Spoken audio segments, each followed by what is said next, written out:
바이오 분야 핫 이슈와 트렌드를 알아보는 카페비 코너입니다. 네, 사이언스데이의 바이오 길라잡이 이선규 기자 나왔습니다. 어서 오세요. 안녕하세요. 네, 이번 시간에는 어떤 주제를 준비하셨나요? 제가 한 2주 만에 이제 카페에 출연하게 됐는데요. 네, 오랜만에 돌아오셨습니다. 잠깐 이제 휴식의 시간을 가지면서 이제 그동안 방송됐던 것들을 좀 모니터해봤어요. 네. 그러니 뭐 이제 바이러스를 이용해서 암세포를 파괴한다든지, 뭐 치매 근본 치료제 개발 가능성, 네. 예. 뭐 4세대 항암제 이런 것들이 방송이 됐더라고요. 네. 뭐 지금 이렇게 방송된 것들은 서로 다른 아이템이고 다른 질병을 다루고 있지만 한 가지 공통점이 있죠. 네. 뭔가요? 결국 최종 목표가 이제 신약을 개발하는 거 이렇게 볼 수가 있는 거죠. 그렇죠. 신약 개발에 대해서는 저희 카페비 코너에서 여러 차례 다뤘었잖아요. 어떤 바이오 분야의 꽃이다 이렇게 부릴 네. 정도로 파급 효과가 굉장히 큰 걸로 알고 있는데요. 그렇죠. 신약 개발은 이제 대표적인 고위험, 고수익 분야라고 네. 얘기를 하잖아요. 네. 그만큼 이제 개발은 어렵지만 우리가 그 부가가치가 굉장히 큰 분야다 이렇게 볼 수가 있는데 제가 이제 그 전에도 뭐 몇 번 얘기를 했지만은 우리 타미플루 있잖아요. 네. 독감 타미플루요. 치료제. 네. 세계 유일의 독감 치료제인데 이 타미플루를 개발한 회사가 이 길리어드 사이언스라는 미국의 회사인데 네. 이 회사가 처음에 출발할 때는 굉장히 작은 벤처 회사였어요. 오. 근데 이제 타미플루가 이제 연 한 조 단위의 매출을 거두면서 네. 지금 이제 글로벌 업체로 대박이 난 성장을 거죠. 한 예. 케이스였죠. 와, 그래서 이 신약 개발은 좀 어렵긴 하지만 엄청난 부를 안겨준다는 점에서 네. 황금알을 낳는 거위다 이렇게 부르는 것 같은데요. 네. 자, 그러면 이렇게 하나의 약이 나오기까지 어떤 과정을 거치는지도 궁금한데요. 근데 그 과정도 굉장히 복잡한데 우리가 이제 어떤 신약 후보 물질을 탐색하는 그런 단계가 있고요. 네. 그래서 후보 물질을 발굴하고 나면은 동물 실험을 하는 전 임상 단계가 있고 이 동물 실험 이후에 실제로 인체 임상 시험을 하는 단계가 있어요. 네. 예. 그 인체 임상 시험까지 마치고 나면은 이제 시판을 받기 위해서 관계 당국의 허가를 받는 그런 절차가 남아 있습니다. 판매 네. 전에요. 그렇죠. 네. 각각의 단계가 모두 다 중요하다고 할 수 있겠지만 마지막 승인 심사 과정에서 허가를 받지 못하면 약을 판매할 수 없게 되는 네. 거죠. 뭐 사실상 그런 거죠. 네. 신약이 이제 미국 시장에서 우리나라 말고 이제 우리나라도 그렇긴 하지만 미국 시장에서 최종 판매 승인을 받으려면은 반드시 거쳐야 하는 과정이 있어요. 네. 근데 미국에는 그 미국 FDA 산하에 그 자문위원회라는 게 있거든요. 네. 이제 풀로 구성이 되어 있는데 어떤 신약이 이제 허가를 받으려면은 그 신약을 잘 알고 있는 이 전문가 풀을 구성을 해서 보통 한 7명에서 한 8명 정도 되거든요. 네. 이 사람들한테 그 제약사가 일단 이 신약의 개발 과정에서 임상 결과는 어떻게 나왔고 뭐 안전성은 어떻고 이런 걸 설명을 하면은 이 자문위원들이 이 신약을 승인을 할 건지 말 네. 건지 이제 투표로 결정을 하게 돼요. 투표로요. 네, 그래서 이게 여기서 이제 그 승인이 돼야지 결국 판매 허가가 되기 때문에 굉장히 중요한 절차다 이렇게 볼 수가 있습니다. 정말 이 단계까지 오면 제약사 입장에서는 엄청 마음을 졸이게 될 것 같은데요. 네, 그렇죠. 예. 그런데 이 같은 자문위원회 결정 과정에 불편한 진실이 있다고요. 그러니까 이제 영국 제약사 이제 아스트라제네카라고 있어요. 굉장히 네. 큰 글로벌 제약 회사인데 이 회사가 이제 2010년에 그 심장병을 예방하는 브릴란타라는 그런 의약품을 미국 FDA로부터 승인을 받았어요. 네.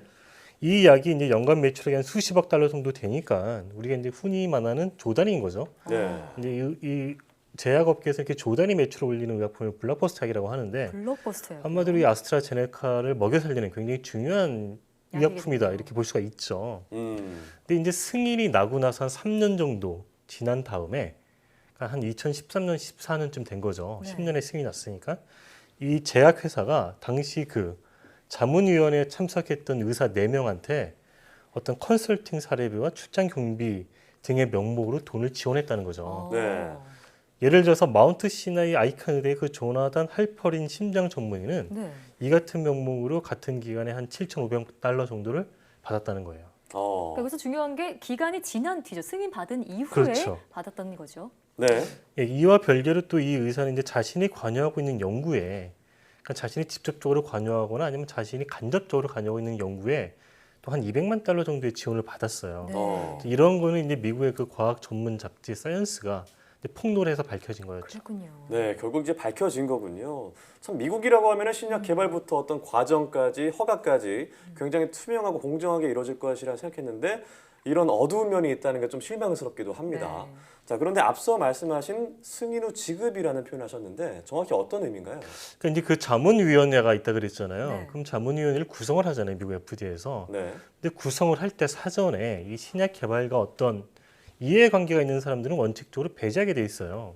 뭐 친척이 있다든지, 뭐 주식을 보유하고 있다든지, 네. 당연히 제외를 해야 되겠죠. 그런데 이 제약사들이 교묘한 방법을 이용했다고 우리가 이제 볼 수가 그래요? 있는 거죠. 네. 최종적으로 이 신약이 판매 승인이 되고 난 이후에 네. 그것도 한 3년 정도 지났으니까 사람들이 잘 기억을 못 하잖아요. 그렇죠. 그렇지만 자기들이 그 신약을 승인할 때 찬성을 하는 사람도 있을 거 아니에요. 네. 반대하는 사람도 있고. 그럼 찬성을 했던 사람들한테 사후에 금전적으로 보상을 한 건데 아, 이 미국 FDA 규정에 보면은 사후에 발생할 그럼 미래 금전적 이익에 대해서 어떤 규정이 없어요. 규제가. 그런 점을 악용했다 이렇게 볼 수가 있습니다. 네. 정말 교묘한 방법인데요. 음. 혹시 관련된 몇 가지 사례를 좀 더 소개해 줄 수 있을까요? 이 사이언스지는 2008년부터 2014년까지 이 28개 신약 심사 자문위원 가운데 이 긍정적 의견을 낸 의사에게는 해당 제약사가 후속 연구를 지원한 것을 확인을 했고요. 이 FDA 자문위원 가운데 한 40명 정도는 4년 동안 총 한 10만 달러 이상을 지급받은 것으로 나타났고 네. 네. 이 상위 한 17명의 자문위원은 총 한 2,600만 달러 이상의 개인 비용과 연구비를 와, 지원받았습니다. 거의 제약사로부터요. 300억 원에 달하는 엄청난 금액인데 그렇죠. 네. 그럼 신약 판매 허가 관련해서 우리나라 경우는 어떤가요? 근데 우리나라 경우에는 이 미국 FDA 자문위원회와 비슷한 역할을 하는 게 중앙약사심의위원회라는 기구가 있어요. 네. 네. 이 약사법에 따라 설치된 기구로 보건복지부 장관이나 식약처 처장이 이 약사와 관련한 자문을 구하는 그런 기구인데 이 신약 허가와 관련해서 이 관계 당국이 전문가의 어떤 자문이 필요하다고 판단될 때 구성이 돼요. 항상 구성이 되는 건 아니고 네. 판단이 될 때 구성이 되는데 이 심의위원회에 참여하는 위원들도 그 FDA와 마찬가지로 사전에 이미 어떤 그런 친인척 관계가 있다든지 이런 사람들은 다 제외가 돼요. 그런 그렇겠죠. 내용의 어떤 서약을 작성을 하거든요. 근데 전문가들은 어떤 이런 서약서도 작성을 하지만 미국의 사례와 같은 일을 미연에 방지하기 위해서는 조금 더 강화된 내용의 서약서 작성과 같은 어떤 제도적 정비가 필요하다 이렇게 말하고 있는데요. 전문가 인터뷰 들어보겠습니다.